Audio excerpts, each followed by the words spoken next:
Mr. Vikram Nair.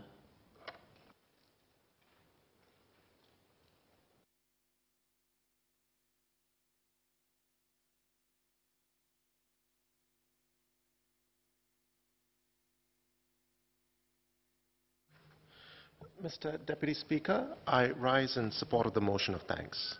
While Singapore faces many challenges in the coming years, it is good to see a clear identification of the issues we need to address and a roadmap for dealing with these challenges. And notwithstanding these challenges, I'm also heartened that it is still an important part of Singapore's plans to secure a place for ourselves in the world. Singapore's success in previous decades has been built upon being an open economy and staying relevant in an ever-changing world.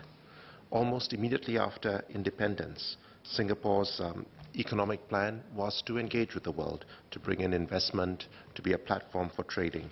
And the EDB and other institutions helped to build Singapore's economy.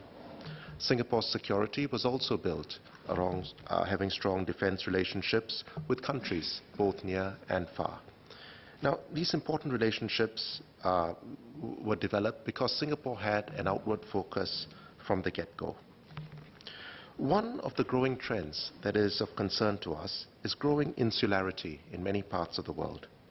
Now, in Singapore's early years of independence, post-World War II, the global architecture was being set up. The Bretton Woods institutions, including the World Bank and the IMF, had been set up in the 1940s, a few decades before our independence. And the trend was very much to support investment and growth in the developing world. At that time, the Western powers had realized that it was necessary for the whole world to prosper in order to ensure that peace would continue. In parallel with the Bretton Woods institution, the General Agreement on Tariffs and Trade, or GATT, oversaw the liberalization of world trade, and this agreement eventually developed into the World Trade Organization. Together, these institutions have brought down trade barriers, and many countries, including Singapore, have benefited and grown. Now, these institutions were also complemented by regional organizations that focus on bringing down internal barriers and facilitating trade. And the bigger alliances included ASEAN in our region, the North Atlantic Free Trade Agreement, NAFTA, in America, and the most comprehensive integration, which was the European Union. Now, the President's address highlighted important events that seem to suggest a shift away from this trend. And I'll elaborate on some of these. The US was once the champion of free trade, but following the last election, it has started pulling back from some of these treaties, including the TPP and now the Iran nuclear deal. And even NAFTA appears to be under reconsideration. The EU had been steadily expanding both its membership and its areas of coverage, but Brexit, or the British vote to leave the European Union, has marked an important swing away from this trend. This is unprecedented in the EU's history, and although the EU looks like it will survive Brexit, it is clear that the concerns that triggered the British decision to leave were also resonating in other parts of Europe, and I expect these challenges will continue. Now, even as developed countries appear to be becoming more inward-looking, China has taken a different approach. It has reiterated its intentions to become a world player. Its Belt and Road initiatives are being rolled out, providing large amounts of capital in developing countries, both near and far. Now, at the time of the President's address, the Malaysian elections had not yet taken place. I'm sure if it had, she would have highlighted this as an important development as well, given our relationship with Malaysia is one of our most important bilateral relationships. Heartiest congratulations to Prime Minister Mahathir, who I think has prevailed against all odds, and he is set to be Prime Minister again. Singapore is a small country with no control over what happens in other countries, and changes in other countries take place at paces that they dictate. However, while other countries may change their mind on how far they wish to engage, I think Singapore still needs to find a way to stay relevant.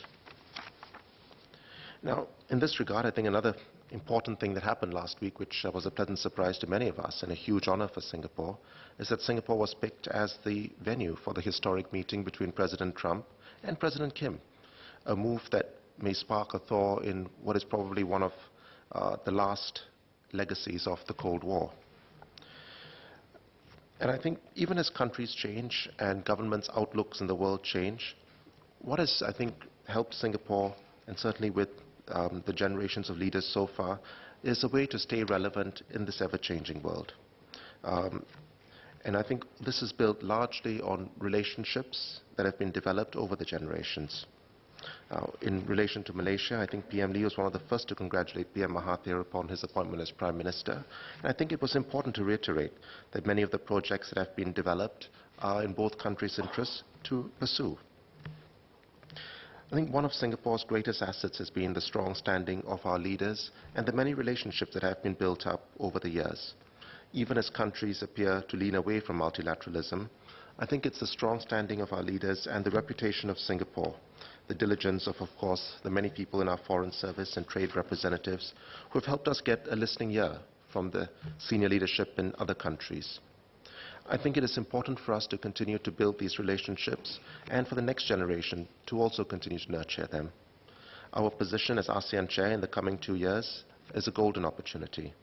If ASEAN countries can come together more strongly, this may set a positive example for other regions.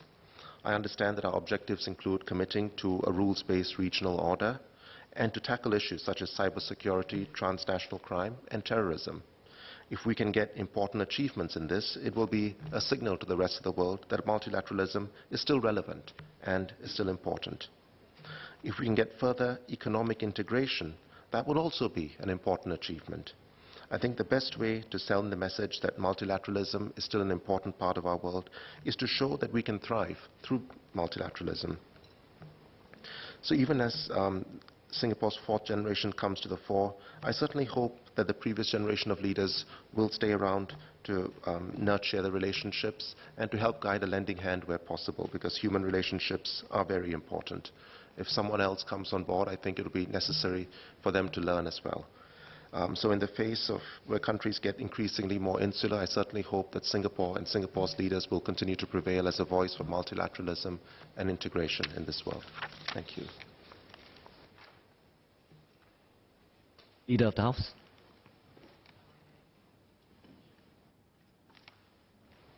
Deputy Speaker, may I seek your consent to move that the debate be now adjourned? I give my consent. Deputy Speaker, I beg to move that the debate be now adjourned. The question is that the debate be now adjourned. As many as are of the opinion say aye. Aye. To the contrary say no. I think the ayes have it. The ayes have it. Ms. Cheryl Chan, when would you wish to resume debate? Tomorrow, sir. So be it. Leader. Sir, I beg to move that Parliament do now adjourn. The question is that Parliament do now adjourn. As many as are of the opinion say aye. Aye. To the contrary say no. I think the ayes have it. The ayes have it. Order. Order.